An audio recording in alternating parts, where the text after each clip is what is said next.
बारिशुनि जो आम हुजण जो 20 ॾींहंनि खां जेको आहे बारिश ख़तमु नथी थिए, हे ख़ुदा जी का रहमत थींदी आहे, हे अलाह जो अज़ाब आहे जंहिंखे तव्हां असां सम्झी न वेठा आहियूं। जो बारिश 18-20 घंटा जेको मुसलसल हले, तभी जेको आहे पंहिंजे गिरेबान में, तभी जेको आहे ॾिसो शहरनि जे अंदरि शराब आम लॻो पियो आहे, क़तल आम लॻो पियो आहे। हे ख़ुदा जेको आहे अमलनि जे करे ॾिनो आहे। जो सिंध जे अंदरि केतिरो ज़ुल्म थो हले, ज़िनाकारी सिंध जे अंदरि आम, क़तल जेको आम, ज़ुल्म जेको आम, धोखेबाज़ी आम, कारोबारनि जे अंदरि ग़रीब खां ग़रीब माण्हू बि ठॻा। पोइ ख़ुदा जेको आहे तव्हांजे मथां जेको आहे रहम नाज़िल कंदो आहे न, पोइ ख़ुदा अहिड़ी बारिश हलाईंदो, तभी जेको असांजा पेर जेको आहे सिधा न आहिनि। तभी हिन टाइम ॾिसो त सिंध जे अंदरि कहिड़ो जेको होटल जेको ख़ाली हुजे, सभु होटल असांजा भरियल पिया अथव। मस्ती माल में वञी करे ॾिसो, अञा जेको तौबान त कईसीं, इस्तग़फ़ार त कईसीं, अलाह ताला जे तरफ़ त जेको लाड़ो कयोसीं, पर अञा जेको आहे बदमाशी में असांजो पेर अञा अॻिते आहे। काइनात जो नबी आहे जनाब मोहम्मद मुस्तफ़ा सल्लल्लाहु अलैहि वसल्लम, ऐं इन नबी जहिड़ो इन सरज़मीन ते को नबी आयो ई न आहे। जॾहिं बि थोरो थोरो झुड़ थींदो हुयो, थोरो झुड़ थींदो, थोरी तेज़ हवा हलंदी हुई, साहबा चवंदा अलाह जे नबी खे असां ॾिसंदासीं, अलाह जे नबी अकरम सल्लल्लाहु अलैहि वसल्लम जो चेहरो मुबारक ॻाढ़ो थी वेंदो हुयो। साहिबनि सुवाल कयो, या रसूलल्लाह, माण्हू झुड़ खे ॾिसी करे ख़ुशि थींदा आहिनि, माण्हू बरसाति खे ॾिसी करे ॿुधी करे ख़ुशि थींदा, या रसूलल्लाह तव्हां परेशान?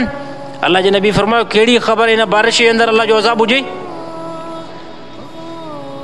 हाणे नबी जेको मासूम नबी आहे, ऐं इन जहिड़ो नबी पूरी काइनात जे अंदरि कोई बि न आहे, ऐं जंहिंखे अलाह ताला फरमायो, ए नबी तूं आहे त काइनात खे जेको वजूद ॾिनो आहे, ए नबी तोसां जेकी मोहबत आहे, ऐं तुंहिंजे करे बसि तुंहिंजे गुनाहगारनि जे उम्मती बि जेके सिफ़ारिश मां क़बूल कंदुमि। उन नबी छा ख़्यालु आहे, इन बारिश जे अंदरि ख़ुदा जो अज़ाब न हुजे। असां वटि महीनो बारिश हले, पर कंहिं इंसान खे, कंहिं मुस्लमान खे फ़र्क़ु नथो पए। को जेको आहे अलाह ताला जे तरफ़ जेको आहे रुजू वारो को रस्तो जेको आहे असां खयो ई न आहे, अञा बदमाशी में आम।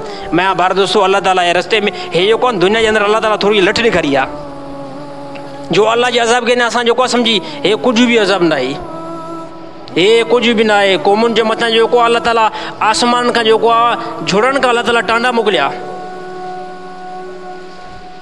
क़ौम हिकिड़ो गुनाह कयो, बनी इसराइल को वॾो गुनाह बनी इसराइल क़ौम न कयो हुयो। बनी इसराइल हिकिड़ो गुनाह कयो, कहिड़ो? अल्लाह ताला फरमाए छंछरु ॾींहुं अची न मरजो। छंछरु ॾींहुं इहो ॾींहुं जेको बनी इसराइल वटि इबादत वारो ॾींहुं हुयो, नबी हुकुम कयो त छंछरु ॾींहुं मच्छी न मारिजो। क़ौम न चयो न मच्छी मारींदासीं। नबी चयो अल्लाह जे अज़ाब सां जेको मुस्तक़ थींदव। इन क़ौम जे अंदरि 3 टोला थिया, 3 टोला। हिकिड़ो टोलो उन्हनि चयो न, अल्लाह जो हुकुम असां जेको हथ न विझंदासीं, असां मच्छी खे छॾे ईंदासीं, हे अल्लाह जो अज़ाब, अल्लाह जे अज़ाब में असां जेको गिरफ़्त थींदासीं, असांजी बरी आहे, असां तौबा कईसीं। ॿिए टोले चुप करे वेठा, सभु आहे, उहे न हा कनि पिया न कनि पिया। टियों टोलो अहिड़ो बदमाश हो, उन्हनि जो मच्छी मारींदासीं। जीअं जो उन्हनि मच्छी मारी न, अल्लाह ताला करे ॾेखारो। अल्लाह ताला छा कयो? अल्लाह ताला उन्हनि जा चेहरा मसक करे छॾिया। चेहरा कीअं?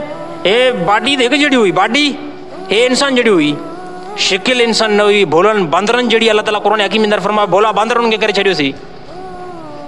अल्लाह सां को टकर रखणु हिकु सवली ॻाल्हि आहे?